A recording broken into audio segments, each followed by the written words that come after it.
Good morning प्यारे बच्चों, कैसे हो आप? उम्मीद करता हूँ अच्छे होंगे। कल हमने प्रश्नावली 10 की बेसिक जानकारी पढ़ी थी। उसके अलावा प्रश्नावली 10 के बारे में हमने कुछ 10.1 के सॉल्यूशन भी किए थे। उसके अलावा 10.2 के लिए हमने दो बिंदु, जब आपको कितने बिंदु दिए गए हो, दो बिंदु दिए गए हो, तब उनका स्थिति सदिश निकालना सिखाया था।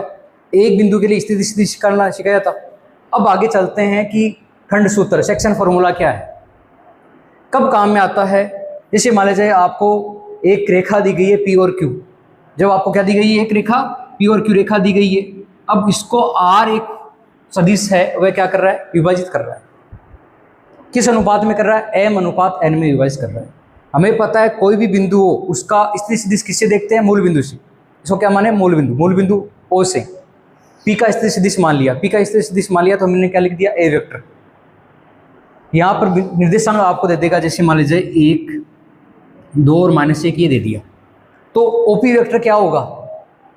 ओपी वेक्टर क्या होगा? i + 2j - k होगा, नहीं होगा? देख लो, 1 - 0 1 ही होगा, 2 - 0 2 ही होगा, -1 और -0 -1। आई बात समझ। इसी प्रकार आपको अगला दे रहा है, जैसे मान लीजिए कि आपको क्यू के निर्देशांक दे देता है -1,1,1। तो OQ वेक्टर क्या होगा? OQ वेक्टर को व्यक्त करेंगे 20 से। किससे व्यक्त करेंगे? 20 से। तो B वेक्टर क्या होगा? माइनस का i और -0, -i रहेगा भाई। -1 और -0 क्या होगा? -1 ही रहेगा, -1। उसके बाद में 1 - 0 क्या रहेगा बेटा? 1 रहेगा। 1 - 0 क्या रहेगा? 1 ही रहेगा। इसका मतलब -i प्लस ये क्यू के निर्देशांक आ गए। अब अगला कह रहा है कि m अनुपात n किस अनुपात में है? 2:1 में। किस में बेटा? 2:1 में है आपके अनुपात। ये इसका मान है 2, इसका मान 1। अब इसने कहा कि इस क्वेश्चन जो आपके प्रश्नावली 10.2 है उसमें क्वेश्चन नंबर 15 आपको कह रहा है, एक बार मैं सूत्र के अनुसार समझा रहा हूँ कि 15 क्वेश्चन हो जाएगा। बाकी क्वेश्चन नंबर 1 से लगाकर सारे क्वेश्चन सॉल्व करेंगे, लेकिन इसके अनुसार कैसे होगा देखो। ये मान लीजिए मैंने P निकाल लिया और ये Q और M और N। सूत्र क्या कहता है? Are vector. आर वेक्टर का मतलब है ये विभाजित करने वाला बिंदु। आर वेक्टर के निर्देशांक क्या होंगे या उसका स्थिति सदिश क्या होगा, ध्यान दीजिएगा। आर वेक्टर बराबर क्या हो जाएगा? M B vector plus N A vector बटा M plus N. B vector का मतलब है क्यू के निर्देशांक से क्यू का स्थिति सदिश, ए वेक्टर का मतलब है पी का स्थिति सदिश, और आर वेक्टर का मतलब क्या है? आर का स्थिति सदिश। आगे बात समझ में। अब ध्यान दीजिएगा, मुझे क्या ज्ञात करना है? आर वेक्टर में आपको मान रखना है। इसमें आर वेक्टर बराबर क्या हो जाएगा? m का मान कितना है बेटा? 2 कोष्टक। बी वेक्टर का मान कितना है? ये रहा बी वेक्टर, माइनस का i plus j plus k, but आगे प्लस में n का मान कितना है बेटा? 1 कोष्टक। a का मान कितना है? i plus 2j minus k, बटे में क्या हो जाएगा? 2 + 1। इनको सोल्व करना है, आपकी आर वेक्टर आ जाएगी। अब अगला बोल दे कि अंतः विभाजन नहीं, बाह्य विभाजन करना है। मतलब PQ को कोई बाह्य विभाजित करने वाला एक निर्देशांक चाहिए आपको। क्या चाहिए बेटा? ये PQ लाइन है, इसको बाह्य विभाजन। अंदर विभाजित करेगा तो यहाँ पर होता, अभी देख लो अंदर विभाजित कर रहा है, यहाँ पर निर्देशांक यहाँ पर हो गया, यहाँ पर। अब अगला कह रहा है कि सेम चीज़ है, बस आपको यदि इतना याद रखना है इसमें कि आपको बाह्य विभाजन का पूछा जाए तो करना क्या होगा? इस फॉर्मूले प्लस की जगह माइनस लगा देना। क्वेश्चन नंबर 15 जो आपके 10.2 में, उसमें दोनों चीज पूछी गई है आपसे। अंतः विभाजन भी पूछा गया और बाह्य विभाजन भी पूछा गया। तो देखिए कैसे करेंगे। यहाँ पर प्लस की जगह माइनस चिन्ह लगाते हैं, बाह्य विभाजन वाला आ जाए। ठीक है, अब आगे करते हैं प्रश्नावली 10.2 का क्वेश्चन नंबर 1 से सॉल्यूशन। देखो मेरे बच्चों, प्रश्नावली 10.2 का पहला प्रश्न क्या कह रहा है कि ए वेक्टर, बी वेक्टर और सी वेक्टर तीनों के क्या ज्ञात करने हैं आपको? परिमाण ज्ञात करने। क्या ज्ञात करने हैं आपको? परिमाण ज्ञात करने। परिमाण के मैंने इनलिए कल फॉर्मूला बताया था मैंने। क्या करना है? इनके जो i j k के घटक है उनके वर्ग करना है। क्या हो जाएगा? ए वेक्टर का परिमाण बराबर √ इसका गुणांक क्या है? a का स्क्वायर, a का स्क्वायर, a का स्क्वायर। क्या आ जाएगा बेटा?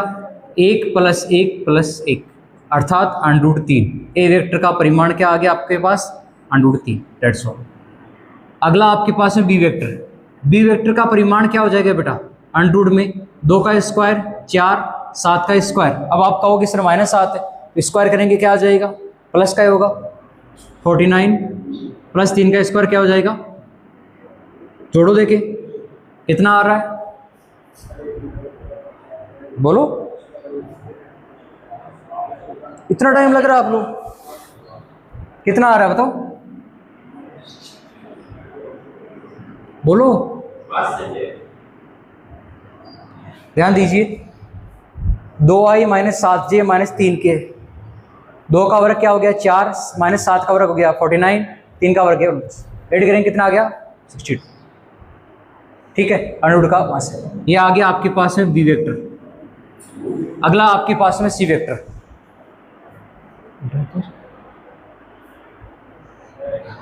ध्यान दीजिए,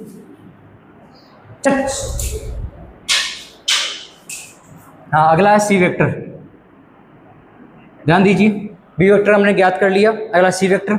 सी वेक्टर का आपको परिमाण निकालना है अंडरूट 1/√3 का स्क्वायर प्लस 1/√3 का स्क्वायर प्लस माइनस 1/√3 का स्क्वायर। याद है आपको, √3 का स्क्वायर करेंगे तो क्या आ जाएगा 3 आ जाएगा बेटा। ध्यान दीजिएगा, इसका क्या हो जाएगा 1/3 प्लस 1/3 प्लस 1/3, ऐसे हम क्या आ गया आपके पास में 3, तो 3/3 क्या आ गया 1। ठीक है, अब क्वेश्चन नंबर 2 कह रहा है कि समान परिमाण वाले दो भिन्न भिन्न सदिश क्या होंगे। समान परिमाण वाले, समान जिनका परिमाण समान हो लेकिन भिन्न भिन्न हो, कैसे मैं देखता हूं। मान लीजिए एक ए वेक्टर दे रहा हूं 2i plus j plus k, और बी वेक्टर आपको दे रहा हूं 2i माइनस j और प्लस k। क्या दोनों भिन्न भिन्न है? बिल्कुल है, अरे भिन्न भिन्न है कि नहीं, लेकिन इनका परिमाण समान है। मैंने क्या किया, घटक वही रखे हैं, बस प्लस माइनस का चिन्ह लगा दिया।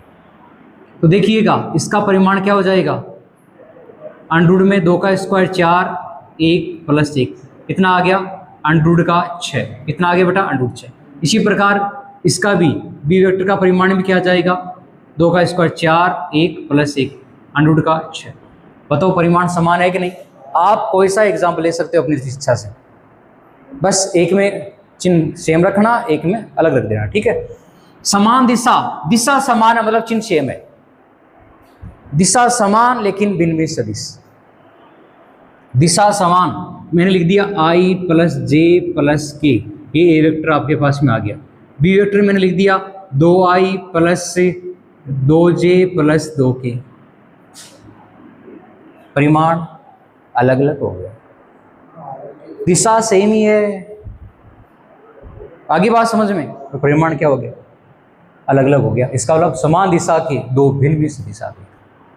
क्लियर?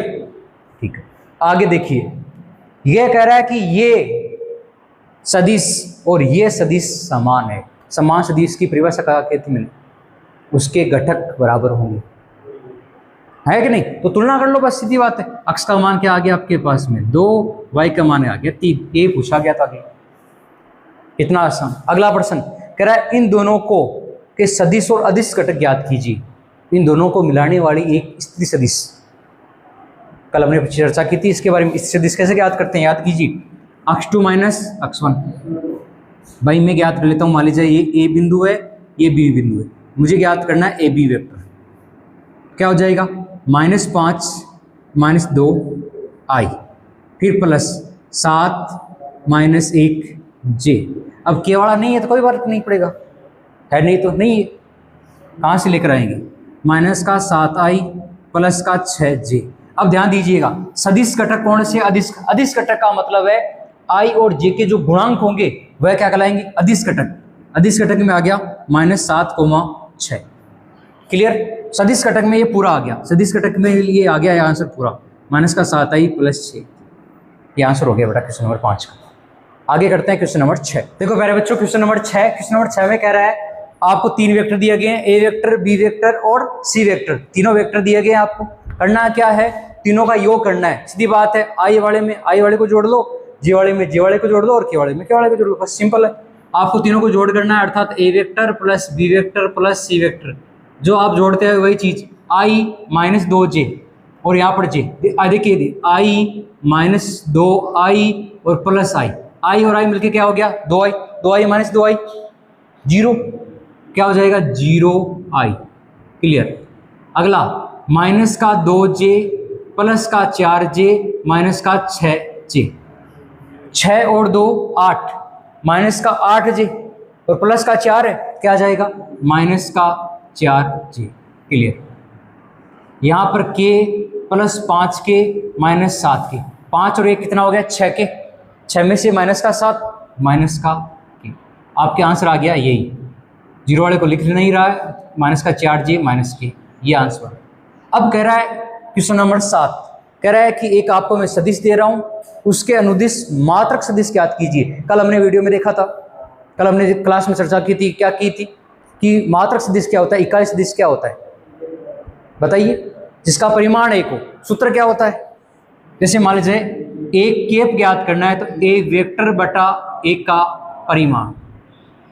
पहले आपको क्या ज्ञात करना पड़ेगा, ए वेक्टर तो आपको दिया गया, ये लो ए वेक्टर तो है आपके पास, अर्थात ए वेक्टर का परिमाण ज्ञात करना है। परिमाण ज्ञात करने का मैंने बताया था, 1 का स्क्वायर प्लस 1 का स्क्वायर प्लस 2 का स्क्वायर, क्या हो जाएगा बेटा 1 का स्क्वायर 1 प्लस 1 प्लस 4, कितना आ गया √ का 6, कितना आ गया बेटा √6। बस सिंपल सी चीज़ है, एक केप निकालना है आपको, जो लिखा हुआ है i plus j plus 2k, उनके बटा में क्या लिखना है √ का 6, यही आपके क्या हो जाएगा इकाई मैट्रिक्स या मात्रक सदिश होगा, ये इसका आंसर हो जाएगा।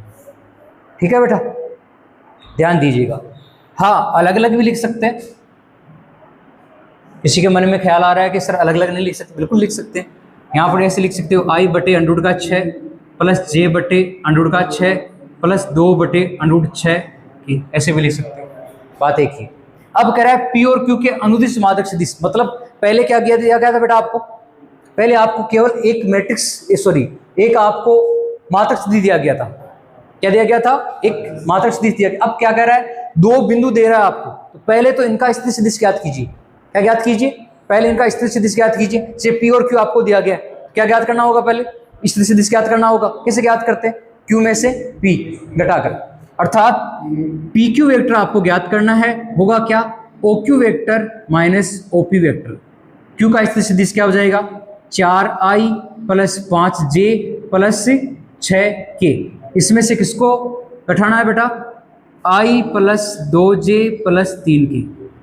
देखो 4 में से 1 गया, कितना आ गया बेटा बताओ 3i, आगे 5 माइनस 2 3j, 6 माइनस 2 3k, ये आपके पास में आ गया pq वेक्टर। अब आपको निकालना क्या है, pq केप ज्ञात करना है। अगला बोल रहा है pq के अनुदिश मात्रक सदिश ज्ञात कीजिए, तो हमने pq तो ज्ञात कर लिया, अब pq केप चाहिए। किसके लिए क्या हो जाएगा फॉर्मूला, pq वेक्टर बटा pq वेक्टर का परिमाण। तो ध्यान, हमें क्या ज्ञात करना है, अब इसका परिमाण भी ज्ञात करना है। क्या ज्ञात करना है बेटा, परिमाण। √ 3 का स्क्वायर 9, 3 का स्क्वायर 9, 3 का स्क्वायर 9, क्या आ गया 27, कितना आ गया बेटा, बस उसमें रखना है। pq क्या आएगा 3i plus 3j plus 3k बटा √ का 27। अब थोड़ा सा इसको सही तरीके से लिखना चाहिए, तो ध्यान दीजिएगा।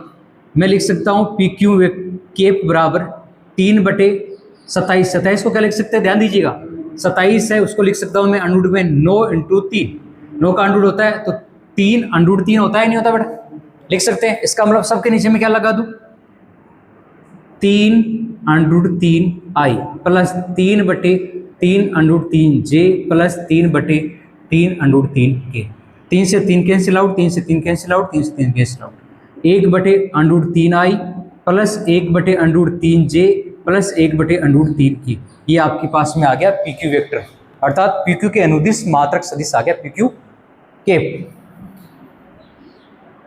That's clear. अगला क्वेश्चन करते हैं, क्वेश्चन नंबर 9। देखो मेरे बच्चों, क्वेश्चन नंबर 9, ए वेक्टर और बी वेक्टर आपको दिया गया है। करना क्या है आपको, दोनों को जोड़ के अनुदिश मात्रक सदिश ज्ञात करना है, मतलब दोनों को जोड़ने पर एक आपको मात्रक सदिश प्राप्त होगा, उसके संगत क्या ज्ञात करना आपको, इकाई सदिश मात्रक सदिश ज्ञात करना। दोनों को जोड़ लेना है, तो जोड़ने पर मान लीजिए ए वेक्टर प्लस बी वेक्टर है, इसको मैं कह देता हूँ दोनों की जोड़ को एक अलग से मान लेता हूँ, सी वेक्टर मान लेता हूँ, ठीक है। दोनों की जोड़ करनी है तो उसको मैं क्या मान रहा हूँ कि दोनों की जोड़ को क्या मान रहा हूँ, सी वेक्टर मान रहा हूँ। जोड़ लेते हैं, 2 माइनस का सर जोड़ रहे हैं, अरे जैसे जो बाकी होगी तो बाकी करेंगे, जोड़ोगे। 2 में से 1 घटाया, क्या आ गया बेटा, 1 आई, माइनस जे और प्लस जे कट गया, क्या हो गया 0 जे, प्लस 2 प्लस 1 3। अब आपको क्या याद करना है, मात्रक सदिश अर्थात सी वेक्टर का परिमाण अंडररूट 1 का स्क्वायर 0 का स्क्वायर प्लस 3 का स्क्वायर, क्या आ जाएगा बेटा आपके पास में 1 प्लस 0 प्लस 9, कितना आ गया अंडररूट का 10 आ गया सी वेक्टर का। आपको ज्ञात करना है सी केप अर्थात सी वेक्टर बटे सी वेक्टर का परिमाण। सी वेक्टर आपके पास में ये है आई प्लस 3k, जीरो वाला लिखने की आवश्यकता नहीं, बटे अंडररूट 10, ये आपके आंसर हो गया, अलग अलग लिख सकते हो।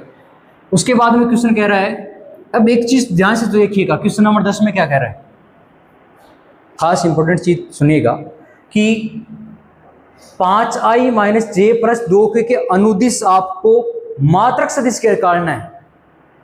दिमाग स्थिर रखो और सुनो क्या कहना चाह रहा हूं, कि कह रहा है इसके अनुदिश मात्रक सदिश ज्ञात करना, लेकिन उसका परिणाम 8 आना चाहिए।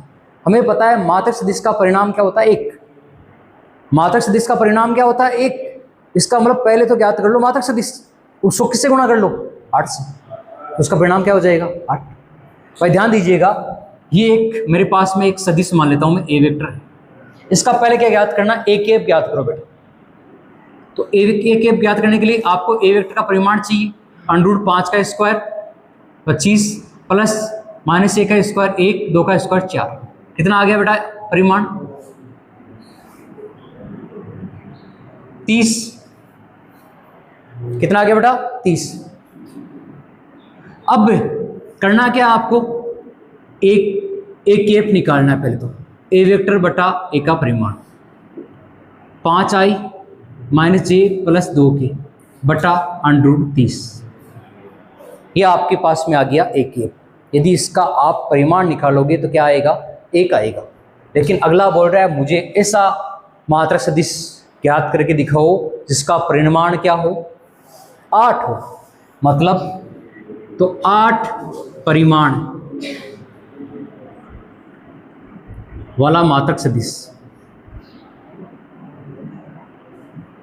8 कोष्टक 5i माइनस जे प्लस 2k बटा अंडररूट का 30, आंसर 8 से गुणा कर दो जो उत्तर आ रहा है उसका। इसकी जगह आपको कह दिया जाए कि जिसका परिमाण 10 मात्रक 10 हो, 10 परिणाम हो, मात्रक सदिश क्या थी जिसका परिणाम 10 हो, गुणा किससे करना, 10 5 कहते 5 से गुणा कर दो, सिंपल। अब कह रहा है सरेख को लिखने कंडीशन, क्वेश्चन नंबर 11 कह रहा है कि ये दोनों सरेख है क्या।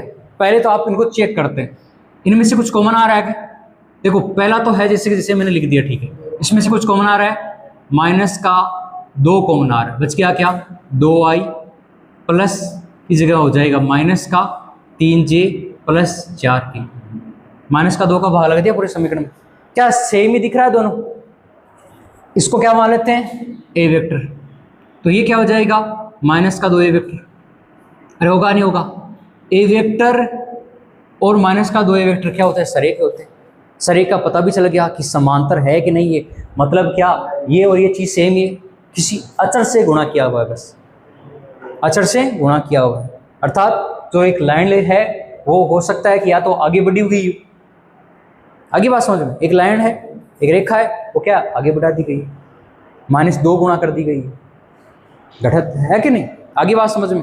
ये हो गया क्वेश्चन नंबर 11।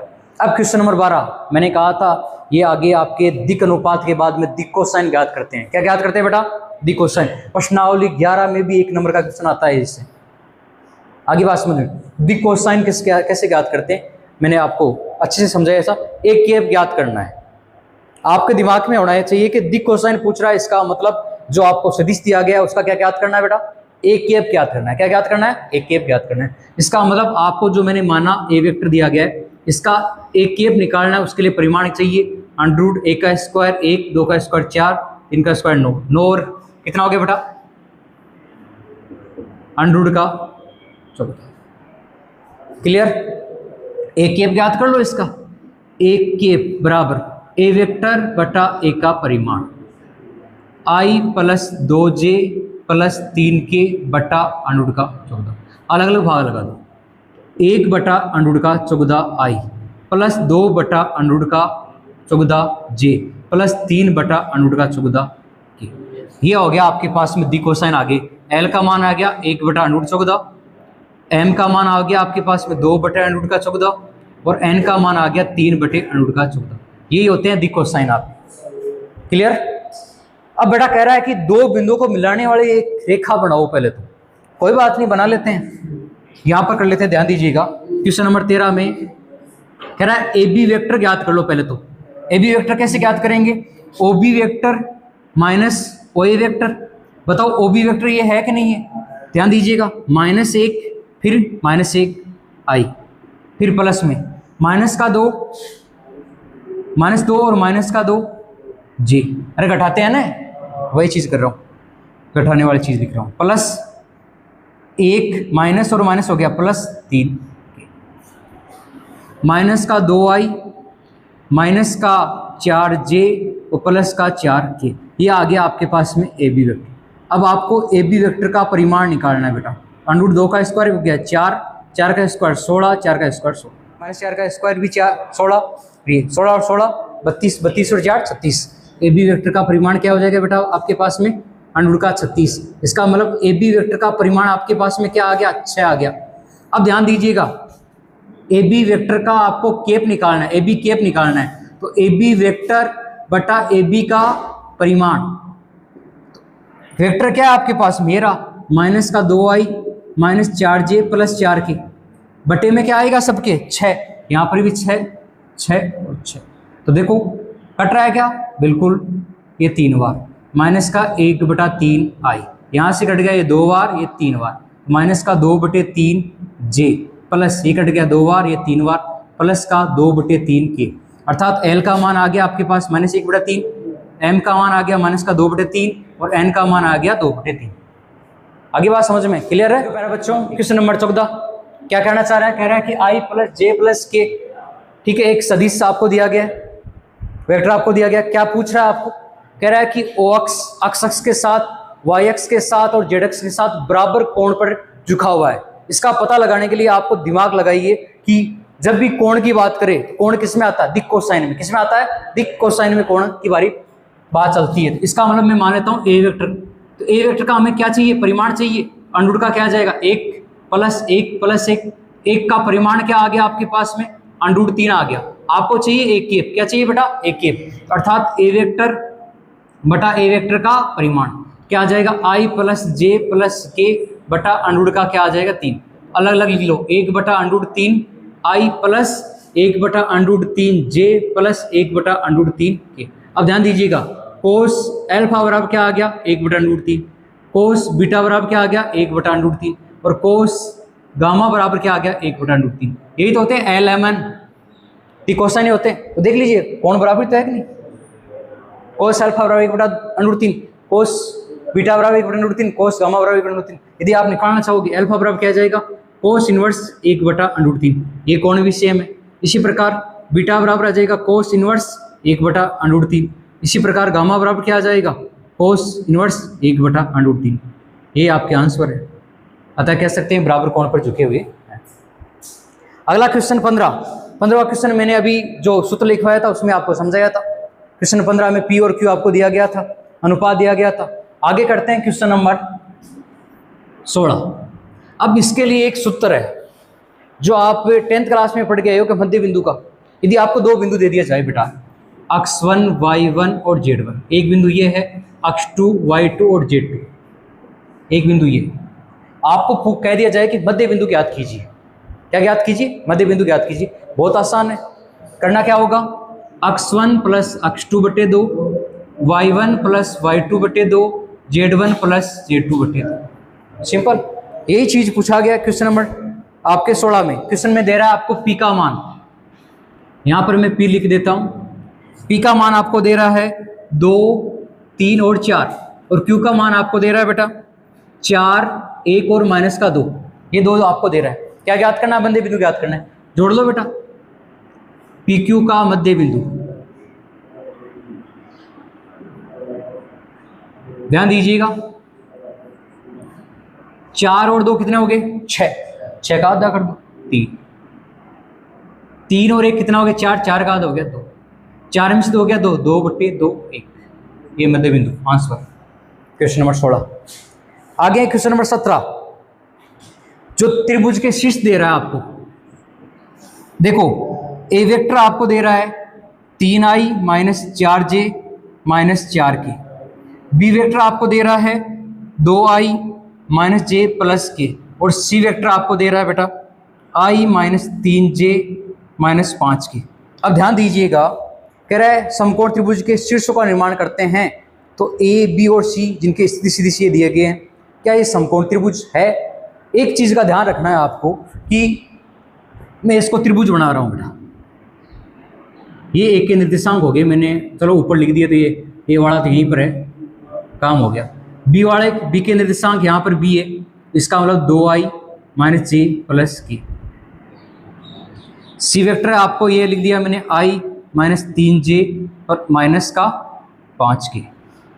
अब ध्यान दीजिएगा, मैं इसको ऐसे लिख दूं कि ये a है, ये b है और ये c है, मुझे चाहिए ab, मुझे ए बी वेक्टर चाहिए। क्या करोगे, बी वेक्टर माइनस ए वेक्टर निकाल लोगे आराम से, दिक्कत ही नहीं। आगे चाहिए, मुझे चाहिए, ध्यान दीजिएगा, ए बी है आपके पास में, सी बी वेक्टर चाहिए आपको, ठीक है। सी बी वेक्टर चाहिए तो किसको में से कट रहा, तो B vector minus C vector. आपको चाहिए ए सी वेक्टर, तो क्या चाहिए बेटा, ए सी वेक्टर चाहिए, किसमें से कटा दो, सी वेक्टर माइनस ए वेक्टर। बताओ आपको बुझाएं आ जाएगी नहीं आ जाएगी, अरे आई कि नहीं आई? बुझाएं आने के बाद में पाइथागोरस प्रमेय जानते हो क्या होता है, कर्ण का स्क्वायर बराबर आधार का स्क्वायर प्लस लंब का स्क्वायर। क्या सर हमें पता ही नहीं चल रहा, तो मैं थोड़ी कह रहा हूँ पता चलाओ, मुझे भी नहीं पता कि इसमें कौन सा कर्ण है, कौन सा आधार है, कौन सा लंब। आपको भुजाएं पता है, आपको करना है क्या है, जो भुजाएं आप याद करोगे घटाने के बाद में उनका करना है वर्ग, और 2 की जोड़ 1 के बराबर आएगी। क्या करना है आपको, वर्ग करना है, तो 2 की जोड़ किसके बराबर आएगी, 1 की वर्ग, जो हो रहा है अपने आप पता चल गया कि पाइथागोरस प्रमेय का पालन करता है, अतः ये समकोण त्रिभुज। आगे बात समझ में, करना है क्या, भुजाएं निकाल ली बेटा, ए बी निकाल ली, ए सी निकाल ली और सी भी निकाल ली। करना है क्या आपको, वर्ग करना है। वर्ग कैसे करोगे, मापा निकालोगे भाई, ये सी बी निकाल लिया आपने, आपके पास में जो भी भुजा आ रही है सी बी वेक्टर आपके आसपास में आया, जैसे मैं आई प्लस 2j प्लस 3k ऐसे कुछ भी आया। करना क्या आपको, सी बी वेक्टर का स्क्वायर करना है। स्क्वायर कब होगा, पहले परिमाण ज्ञात करना है। पहले क्या ज्ञात करना है, परिमाण। कोई भी सदिश है उसका स्क्वायर कब होता है, परिमाण ज्ञात करती है। इसका मतलब क्या हो गया, जैसे मान लीजिए मुझे सी वेक्टर है, इसका स्क्वायर करना है, स्क्वायर करने का मतलब क्या है, पहले परिमाण ज्ञात करो। क्या ज्ञात करो बेटा, परिमाण। तो सबका आपको क्या ज्ञात करना है, परिमाण ज्ञात करना है, उसके बाद में संख्याएं आएगी आपकी, क्या आएगी, संख्याएं आ जाएगी। आगे बात समझ में, तो 2 संख्याओं का वर्ग तीसरी संख्या के बराबर होगा। एक क्वेश्चन नंबर 17 होगा। एक क्वेश्चन और रहा है, क्वेश्चन नंबर 18 और 19। क्वेश्चन नंबर 18, हमने जब भी त्रिभुज का नियम पढ़ा था, याद है आपको, ये देखो सदिशों का त्रिभुज नियम, ए बी और सी।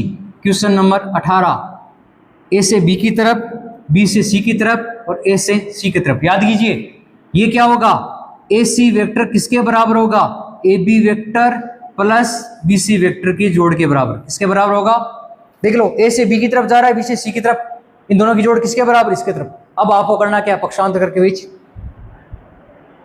आप जो इंट्रोडक्शन वीडियो है उसमें देखिए एक बार जाकर, पिछली क्लास में मैंने अच्छे से समझाया है। त्रिभुज नियम में यही एग्जाम्पल लिया था मैंने, यही क्वेश्चन लिया था, याद नहीं लिया था।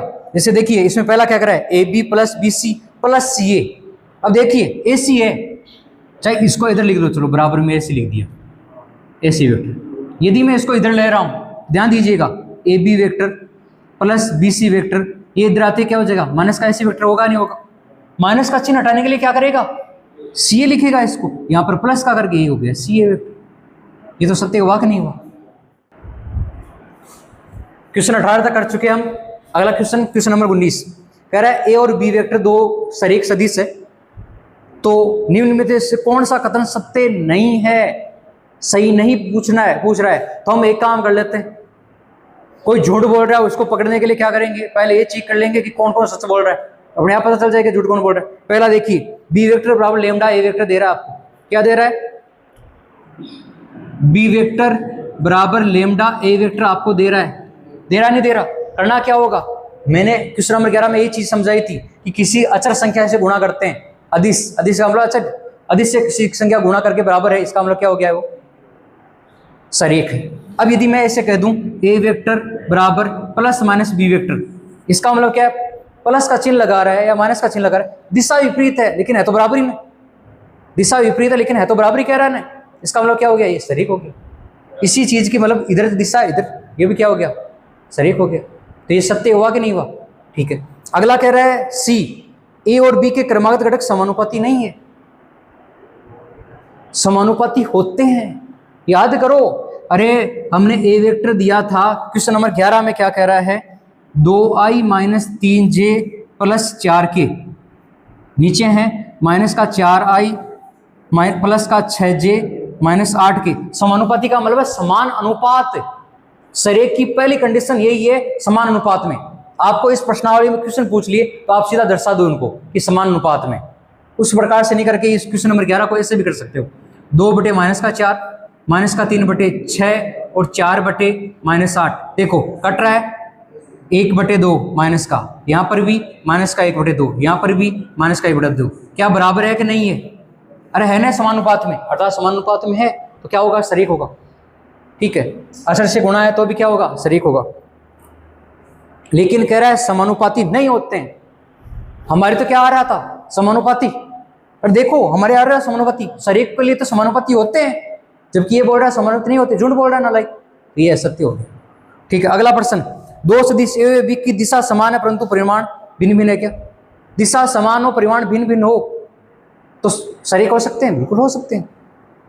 दिशा समान हो और परिमाण भिन्न भिन्न हो तो क्या सरीख हो सकते हैं, हो सकते, दैट्स क्लियर। ये प्रश्नावली 10.2, कल पढ़ेंगे हम प्रश्नावली 10.3। तब तक के लिए धन्यवाद।